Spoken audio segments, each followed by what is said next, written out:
एक छोटे गांव में अनिल अजय नाम के दो दोस्त रहते थे। अनिल बहुत मेहनती था, मगर अजय बहुत सुस्त था।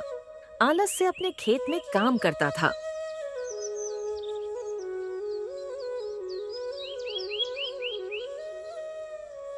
एक दिन चाचा गोविंद ने कहा, अनिल, मैंने सुना है इस बार फसल बहुत अच्छी हुई है। अनिल ने खुशी से जवाब दिया। हाँ चाचा, इस बार मेरी फसल बहुत अच्छी हुई है। अगर मैं इसे बेचूंगा, अच्छा मुनाफा मिलेगा। चाचा ने पूछा। बेटा, तुमने खेत में कितनी बोरियां अनाज की कटाई की है? अनिल ने जवाब दिया। चाचा, मैंने 6 एकड़ जमीन पर 300 बोरियां अनाज की कटाई की है। अच्छा चाचा, मैं चलता हूँ, मुझे अनाज बेचने जाना है। ये कह के अनिल चला गया। कुछ देर बाद अजय अपने खेतों की तरफ जा रहा था। चाचा ने उसको देखकर पूछा। अरे अजय, कहाँ जा रहे हो बेटा? अजय ने जवाब दिया। चाचा, मैंने सुबह ही खेत में अनाज की बोरियां भर दी थीं। अब मैं उन्हें लेने जा रहा हूँ। चाचा ने हैरानी से पूछा। अजय, तुम्हारे पास भी 6 एकड़ जमीन है ना? इस बार तुमने अपने खेत में कितनी बोरियां अनाज की कटाई की है? अजय ने जवाब दिया। हाँ चाचा, मेरे पास 6 एकड़ जमीन है। इस बार 1 एकड़ जमीन से 20 बोरियां अनाज की कटाई की है। इस हिसाब से 6 एकड़ जमीन से 120 बोरिंग अनाज की कटाई की है। चाचा ने हैरानी से कहा। अरे अजय, तुमने अपने खेत से 120 बोरियां अनाज क्यों काटी? क्या तुम्हें मालूम है, तुम्हारे दोस्त अनिल के पास 6 एकड़ जमीन है और उसने अपनी जमीन 300 बोरियां अनाज की कटाई की है, जबकि तुम दोनों की खेत एक ही इलाके में है। ये सुनकर अजय हैरान रह गया। क्या चाचा, आप सही कहा रहे हैं? मेरे दोस्त अनिल ने है कहा।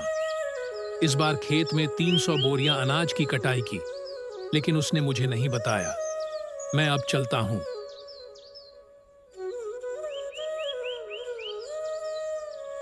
शाम को अजय अपनी फसल बेचकर घर वापस आया। घर पहुंचने के बाद उसने अपनी बीवी को अनाज के बारे में सब कुछ बताया।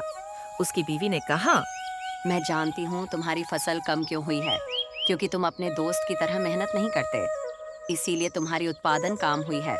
जब तुम्हारा दिल करता है तभी खेत में जाते हो, और अगर ऐसा ही रहा, हमारा गुजारा कैसे होगा? अजय ने कहा। इसमें मेरी क्या गलती है? मैं जो कुछ कर सकता हूँ वही करता हूँ। अब तुम ही बताओ और क्या करूँ? उसकी बीवी ने सलाह दी। आज तुम अपनी जमीन बेचकर अनिल के खेत के पास वाली जमीन खरीद लो। अगर अनिल के पास 6 एकड़ जमीन है, तुम भी 6 एकड़ जमीन खरीद लो।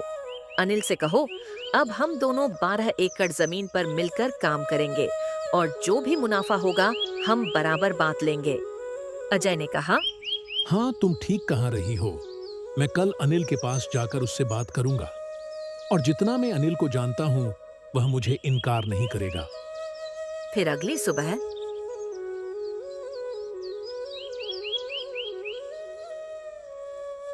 अजय अपने दोस्त अनिल के पास गया। कैसे हो अनिल? अनिल ने जवाब दिया।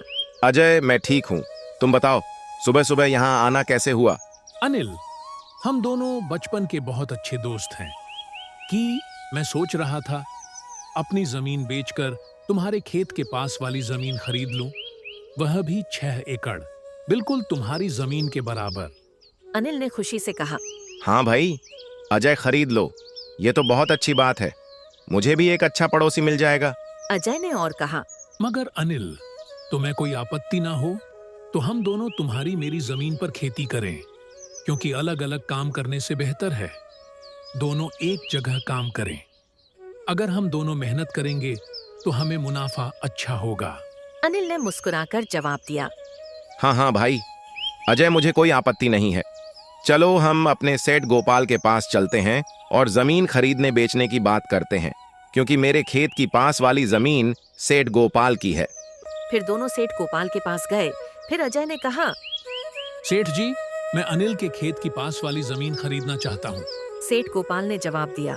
तो खरीद लो, हमने कब मना किया है, लेकिन जमीन खरीदने के लिए पैसा लेकर आए हो। अजय ने कहा।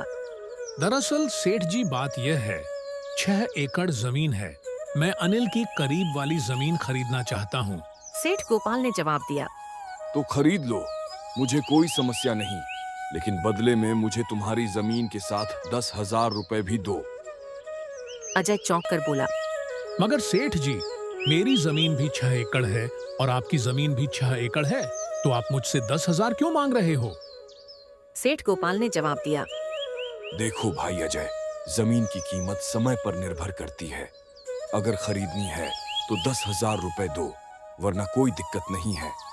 ठीक है सेठ जी, अब 10,000 रुपए ले लो, लेकिन मुझे जमीन दे दीजिए। अजय ने सेठ गोपाल से जमीन खरीद ली।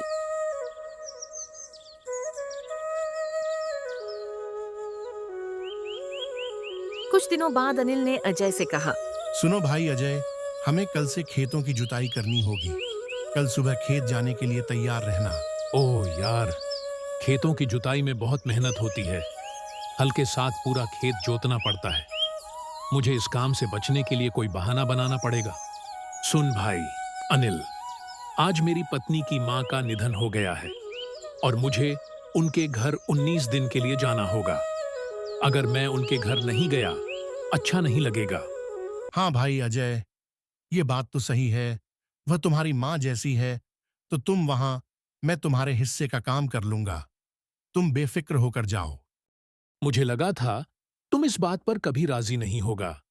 तुम बाकी मेरे बहुत अच्छे दोस्त हो। मैं 19 दिन बाद वापस आकर तुम्हारे साथ खेतों में मेहनत करूंगा। फिर कुछ दिनों के लिए अजय अपनी बीवी के घर ससुराल चला जाता है। आप सबको कहानी अच्छी लगी हो तो subscribe my channel next part 2।